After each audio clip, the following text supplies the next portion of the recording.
When do you use it? There's a good and a bad time to use most tools. Um, in general, for jobs to be done, it's when you're trying to understand where the user is coming from. If the user is doing something that you don't really understand, that's a good sign that this might be the right time for this tool. So if you're developing a new product, by definition, you don't really know what the users are doing. And so to develop a good understanding, you can use it. When users are not using your product, really great time.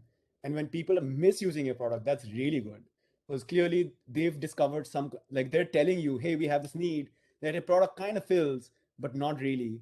And now we can actually go and understand why they're trying to use it and make it better. There's a really good article by the CEO of Superhuman, and where he talks about how they double down on the segment of users that was really working for them, and so they didn't actually know that CEOs are their kind of ideal customer profile.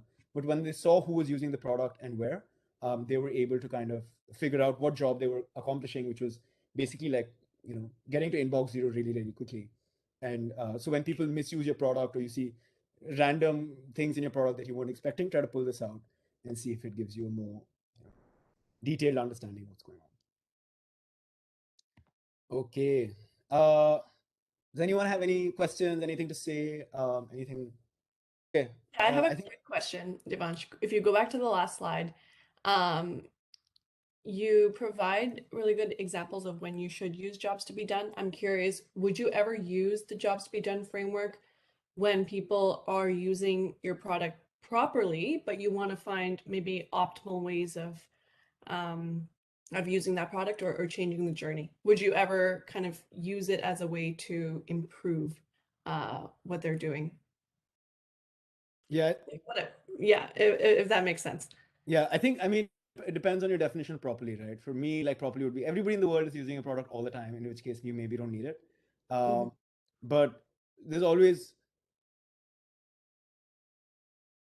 yeah, I think it's nice when there's some friction somewhere. If everything's going swimmingly well, then just like sit on the beach and enjoy your like martini or whatever. But yeah, I would think about it more when there's some kind of behavior that you don't understand. Um, and so if people are using it really well, but you built a really shit product, then yes, then figure out why are they using the shit product. There's some like horrible need here that no one else is meeting. But if you build a really nice product and everyone's behaving as as you expect, then it's totally fine.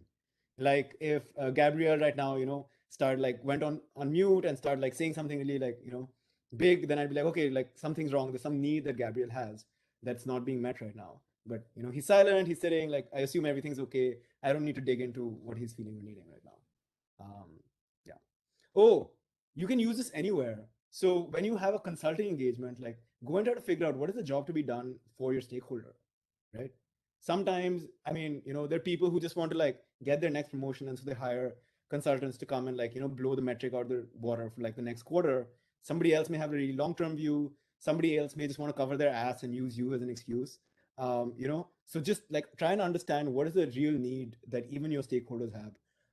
And this can be used in like any kind of context. It's like if people are like try to understand what people really want before you can help them get it.